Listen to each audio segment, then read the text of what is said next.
It's like I wished for all the blood in my veins to be transfused with liquified hype and the monkey's paw curled to say, sure, but you'll have to spend hours slaughtering hordes of demons to the tune of the most electric soundtrack since Hotline Miami. You want a boss ranking? Number 1, the Doomslayer. Thanks for watching, much love to you, see you in the next video.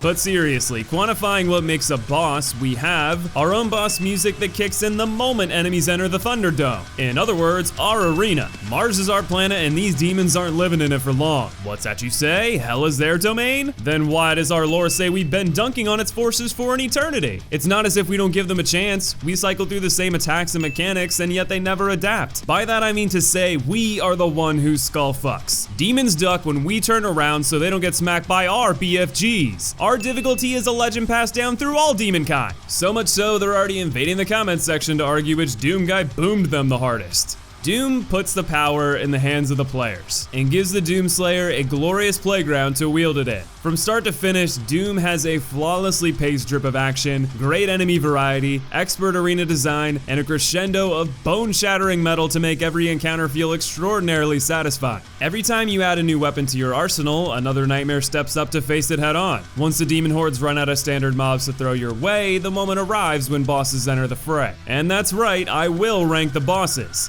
All 3 of them. But I at least wanted to show a little appreciation for the fantastic gameplay that surrounds it all. A few quick disclaimers. This ranking is based on my first ever Doom experience. If I missed out on an optimal weapon or strategy, keep in mind these impressions are based on a single blind playthrough. The difficulty I chose for this run was Hurt Me Plenty. I know many feel that ultraviolence is the way to go, and I have since played the game on ultraviolence, so I'll offer a brief explanation. I treat the normal difficulty in games as the experience that developers intend for the majority of players to start with. To keep my baseline similar to the average, I start all difficulty option enabled boss rankings on normal. This helps the average viewer relate and also helps standardize across games I play for my sake. If you want to hear more of my thoughts on how difficulty impacts your gaming experience, be sure to check out the video on screen after today's ranking. Without further ado, here are the Doom bosses ranked from worst to best.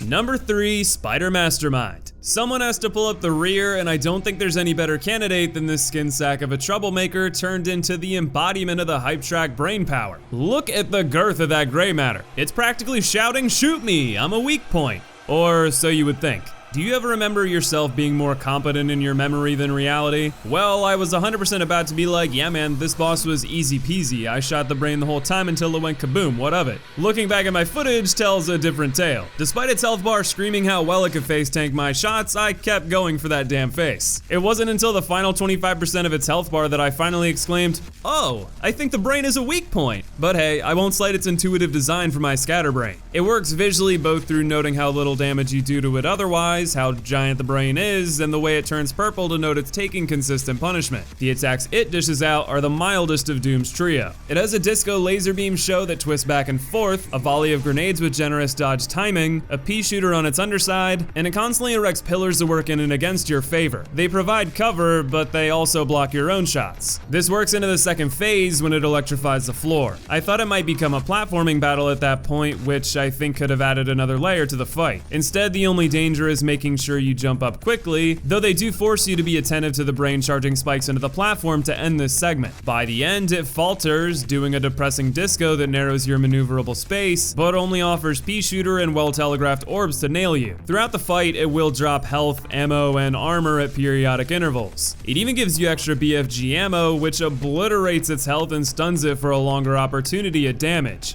Overall, I really enjoyed the Spider Mastermind. It has a simple moveset that isn't too diverse, but is well designed with fair tells. It opts for a longer fight with a more standard second phase shakeup than its counterparts, but has larger defenses mixed in with a modestly sized weak point. I still had fun, but I can't deny it feels lacking a bit in comparison to the other 2. I'm not sure the platforming route is the way to go, but I do think Doom's movement could accommodate it. I was so convinced that there would be platforming that I even tried to mount the brain in phase 1. To my surprise, you clipped straight through. Even more curious was that it didn't counter in some way, but I didn't exactly stick around to be flattened. Despite its simplistic nature, I'm impressed how entertaining it managed to be. In a ranking of 3, it's easy to be the bottom dweller. But make no mistake, though the spider may not be a world beater, it's still a well-designed fight with plenty of satisfaction to offer.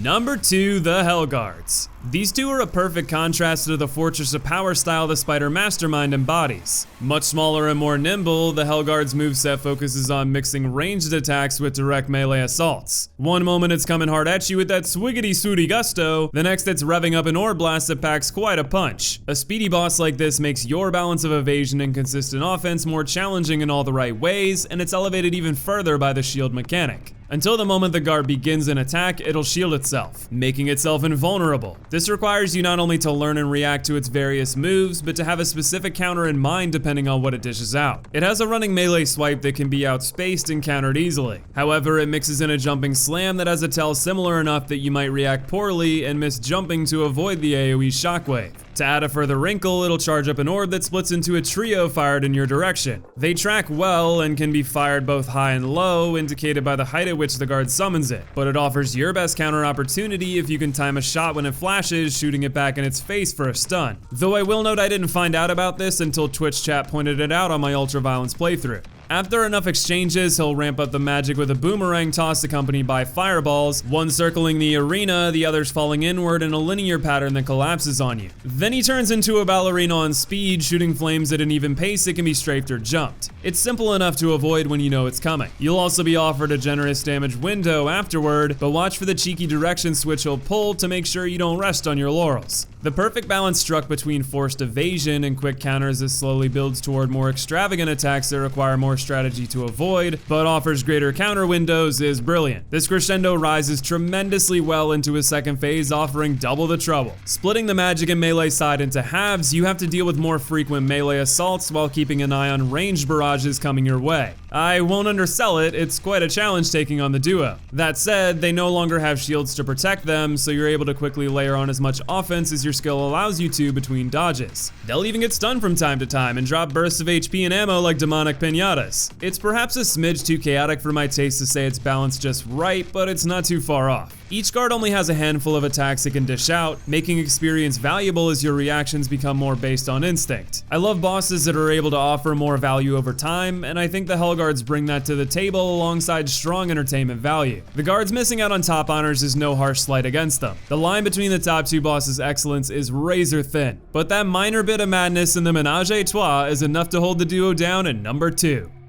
And the number 1 best boss in Doom, the Cyberdemon. Doom's first boss kicks the door in 9 missions deep into a 13 mission game. I have to admit, I was initially disappointed seeing how much damage he was taking. After such a long wait for a boss encounter, I hoped it would last longer. Much to my surprise and pleasure, it gave me the old bait and switch to a full-on second phase. This resurrection included buffed defenses, new attacks, and smaller downtime between assaults. But we're getting ahead of ourselves. Phase 2 builds off the first, so let's start there. Though he mixes his moves seemingly at random, his most frequent and consistent damage output comes from a stream of rockets. These are laughably easy to dodge simply by strafing in one direction, but they have a clever, underhanded use that adds to their design. While the missiles may be easy to avoid, you need to have constant awareness of your placement in the arena. If you move too close to a corner, you'll be forced to change direction, and that can result in face tanking a few missiles. Even more critical, poor positioning can make you ill-prepared for when he pulls a different attack out of his bag of tricks. This includes a charge attack that has a generous tell, but can catch you napping. I often got tunnel vision when strafing the missiles, so this is a great move to keep you on your toes. He'll also fire out a missile barrage that covers the majority of the arena. Another move that is easy to evade on the surface, but has added complexity when the Cyberdemon begins a second attack before the volley lands. This requires 2 separate forms of evasion from you, laying the pressure on thick. Finally, he'll charge up and shoot a laser beam, not too different from the Gauss Cannon's alternate fire. It seems easy to evade, but gets tricky when it predicts your strafing pattern. Every one of his moves strikes a perfect balance between making sure you can't turn on autopilot and fire away. This formula is amped up in the second phase when he gains the ability to trap you between 2 walls. He'll either fire missiles down the lane or use his laser sword. Its consistent pattern of low, high, low energy waves makes it a known quantity, but still adds tension between your own offense and how it combines with other moves like the rocket barrage. Throughout my handful of attempts, getting better at evading every combination assault he'd throw my way and dishing it back out was devilishly gratifying. I genuinely have no complaints whatsoever to offer. Every single move plays well off the rest, they all offer ways to evade and keep your own offensive pressure on. The balance of difficulty is perfect thanks to the level of polish that makes any damage taken land solely as your fault, and the entertainment value is astronomical. While I do love the chaos that duo Hellguards create, the Cyberdemon's laser focus is a greater strength in my eyes.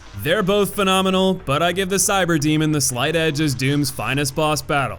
Taking in the whole experience, my only regret is that there weren't more bosses. I know they've never been a focus of the franchise, and I'd much rather have 3 phenomenal bosses than, say, 41 with rampant inconsistencies in their quality. I get the impression this iteration of Doom was meant to pay homage to the original and reimagine its excellence with the technology of the modern era. If that was their goal, they hit a grand slam. Doom is the best first-person shooter I've ever played, full stop. They blended mind-blowing action, fantastic gunplay, balanced weapon diversity, stylish and rewarding executions, sensational enemy and boss design, all wrapped in a flawlessly paced bow. My hope for Doom Eternal is that they build upon every achievement here and push the envelope even further. This love letter to the 1993 classic shows the developer's talent in a way that has me brimming with confidence that they'll be able to deliver. If the evolution of Doom includes more incredible bosses like these, I'll be grinning from ear to ear. But what did you think? Are you hoping to see more bosses in Eternal? And what did you think of the bosses in the original? Let us know in the comments below. And of course, I want to thank you for watching today. Much love to you, and I'll see you in the next video.